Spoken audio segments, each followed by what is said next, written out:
आज के इस वीडियो में हम ऑक्सीडेशन नंबर को कैसे ज्ञात करते हैं, इसको कुछ एग्जाम्पल्स की सहायता से समझेंगे कैसे निकालते हैं। पिछली वीडियो में हमने उनके नियमों को देखा था, उन नियमों को आज लगाएंगे, उनका उपयोग करेंगे तो हम किसी भी यौगिक में किसी तत्व के परमाणु की ऑक्सीकरण संख्या को ज्ञात कर सकें। तो हम चलते हैं, आज आपको कुछ महत्वपूर्ण यौगिकों में संख्या को बताते हैं। हमारा पहला है K2Cr2O7। इसका नाम है पोटेशियम डाइक्रोमेट।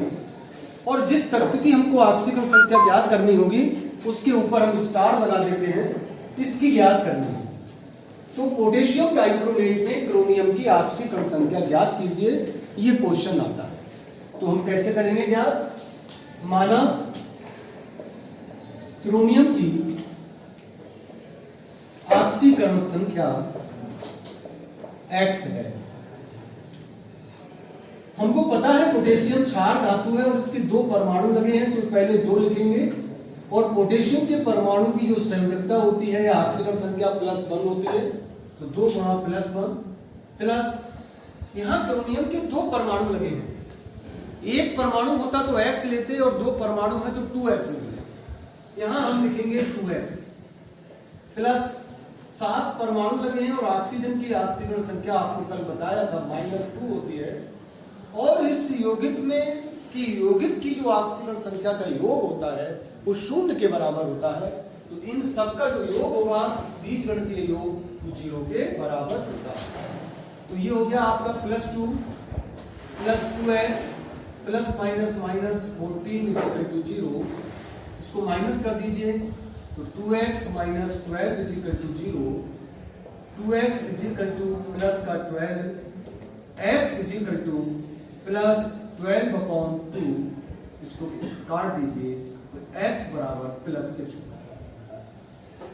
अतः क्रोमियम की ऑक्सीकरण संख्या +6 होगी। ये हमारा इसका आंसर है। तो इस तरीके से हम ऑक्सीकरण संख्या को याद करते हैं। नेक्स्ट बहुत ही अच्छा उदाहरण है ये K4Fe(CN)6। इसमें हमको आयरन की ऑक्सीकरण संख्या क्या है? इसका नाम है पोटेशियम फेरोसाइनाइड। पोटेशियम फेरोसाइनाइड में आयरन की Fe की ऑक्सीकरण संख्या क्या कीजिए? तो वही लिखेंगे हम। माना Fe की ऑक्सीकरण संख्या X है। 4 पोटेशियम के परमाणु लगे हैं तो यह सोचना ही नहीं, 4 × +1 प्लस इस ब्रैकेट से आपको कोई इंटरफेयर नहीं है तो कोऑर्डिनेशन स्क्वायर है। आयरन का एक परमाणु है तो X प्लस 6 साइनाइड के आयन लगे हैं और साइनाइड पर वैलेंसी होती है -1, तो इसकी ऑक्सीकरण संख्या -1 होगी = 0। तो ये हुआ आपका +4 प्लस x प्लस -6 = 0। तो x - 2 = 0। तो x +2। अतः Fe की ऑक्सीकरण संख्या +2 होगी। ध्यान करिए, आयरन की दो ऑक्सीकरण संख्याएं होती हैं, आगे चल के आप पढ़ेंगे, एक +2 और एक +3। +2 में जब आयरन होता है तो उसे फेरस कहते हैं और जब +3 में होता है तो उसे फेरिक कहते हैं। अगर यहां पर हम K3FeCN6 कर दें, K3, तब नाम होता है पोटेशियम फेरीसाइनाइड। K4 है तो नाम है पोटेशियम फेरोसाइनाइड। फेरो मतलब फेरस और फेरी मतलब फेरिक। तो वहां पर जब निकालोगे तो कितनी आएगी? +3 आएगी। ठीक है ना? तो हम K3 का एग्जांपल नहीं ले रहे, सेम निकलेगा। तो ये आपका दूसरा उदाहरण हुआ। थर्ड देखिए,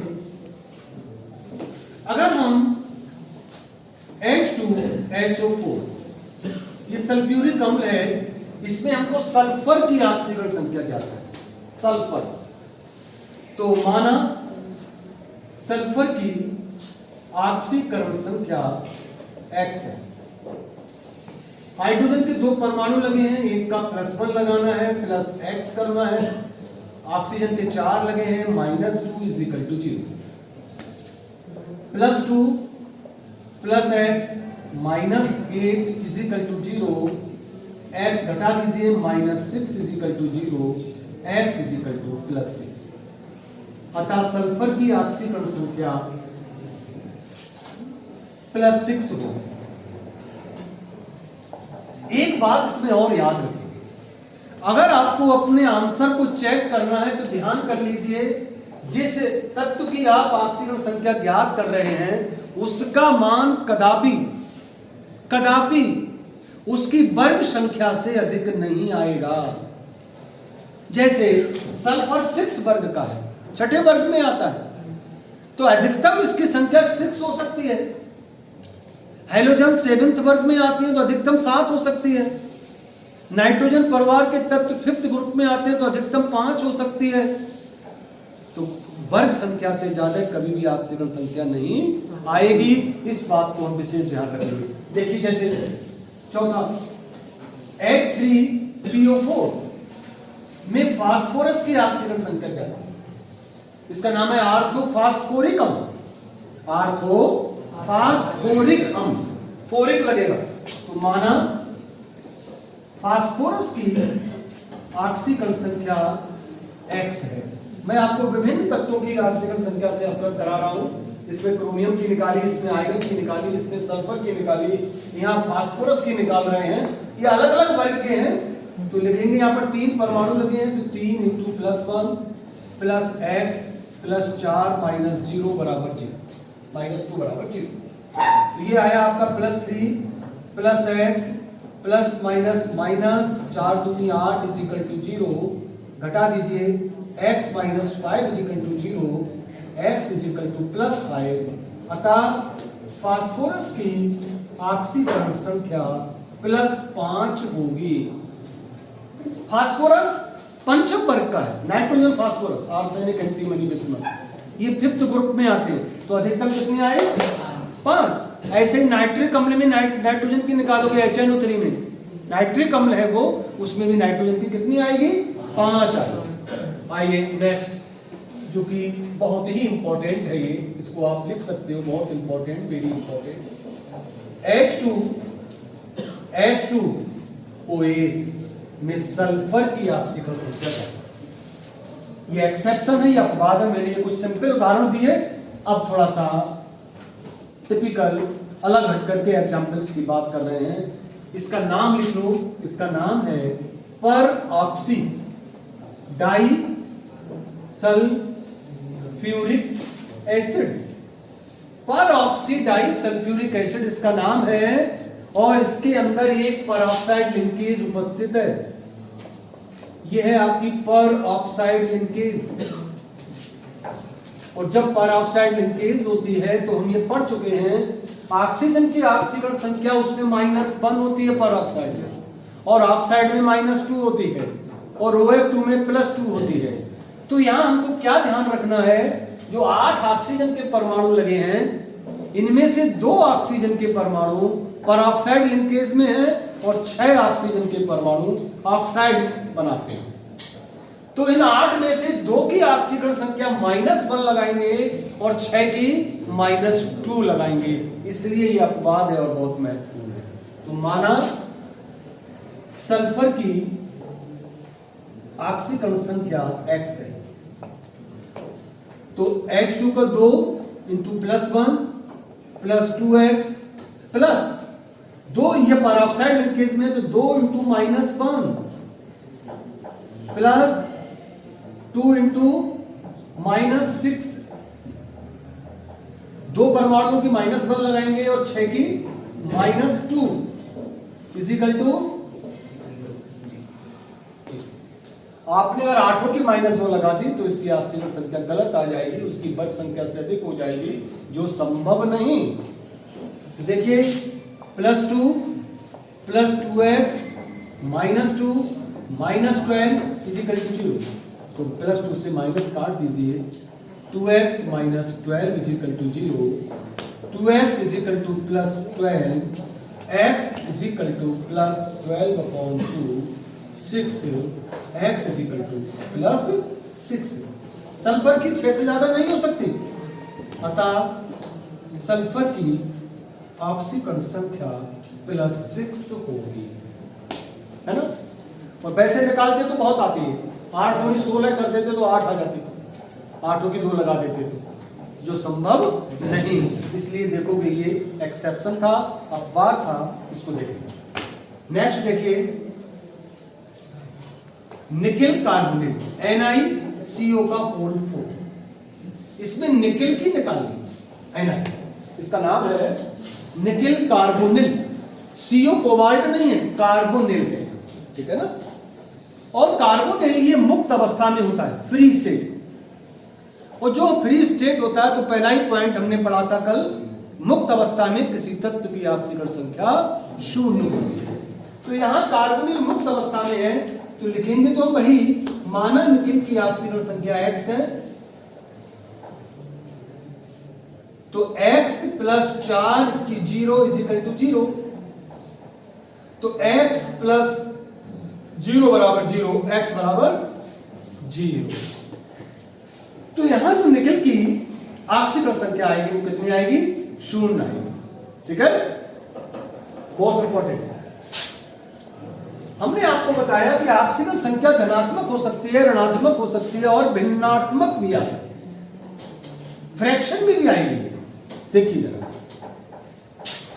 Na2S4O6 में सल्फर की, इसका नाम है sodium tetrathionate, sodium tetrathionate, 4 sulphur लगे हैं, 4 को टेट्रा कहते हैं, थायोनेट, थायो मानी सल्फर होता है, तो इसका नाम है सोडियम टेट्राथायोनेट में सल्फर की निकालनी है। जरा देखो कितना आता है, माना सल्फर की ऑक्सीकरण संख्या x, 2 सोडियम के परमाणु हैं, plus 4x plus 6 minus 2 is equal to 0। इसमें सभी ऑक्सीजन, कोई पेरोक्साइड लिंकेज नहीं है, तो यहां पर सबकी -2 लगाएंगे, plus 2 4x minus 12 is equal to 0, घटा दीजिए 4x minus 10 is equal to 0, 4x is equal to plus 10, x is equal to 10 upon 4, 4 से काटोगे इसको तो ये आएगा 2 दूनी 4, 2 पंजे 10, 5/2 बराबर 2.5। अतः सल्फर की ऑक्सीकरण संख्या 2.5 होगी, फ्रैक्शन में भी आती है, ये बताने का प्रयास किया। क्लियर हुआ ना।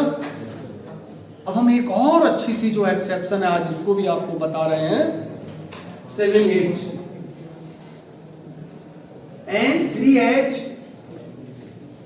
N3H, इसका नाम है हाइड्रोजोइक अम्ल, और अमोनिया का सूत्र होता है NH3, उल्टा है यहां पर अमोनिया से, अमोनिया में 1 नाइट्रोजन 3 हाइड्रोजन होते हैं और यहां 3 नाइट्रोजन और 1 हाइड्रोजन है, इसका नाम है हाइड्रोजोइक एसिड, और इसमें आपको नाइट्रोजन की निकालनी है। और माना नाइट्रोजन की ऑक्सीकरण संख्या x है, अपने नियम लगाते चले जाएंगे। अब यहां 3 परमाणु है तो यहां आएगा 3x, हाइड्रोजन की 1 होती है इज इक्वल टू 0, 3x बराबर -1, तो भाई x बराबर -1/3, अतः नाइट्रोजन की संख्या -1/3 होगी। तो हमने आपको वो एग्जाम्पल भी दिए जिनमें पॉजिटिव आई, वो एग्जाम्पल भी दिया जिसमें 0 आई, और उस उदाहरण को भी दिया जिसमें फ्रैक्शन आया, उस एग्जाम्पल को भी दिया जिसमें माइनस आया। इस प्रकार हम इन नियमों को लगाते हैं और किसी की भी ऑक्सीकरण संख्या तत्व की ज्ञात कर सकते हैं। इसकी वीडियो में इतना ही करेंगे। Thank you very much.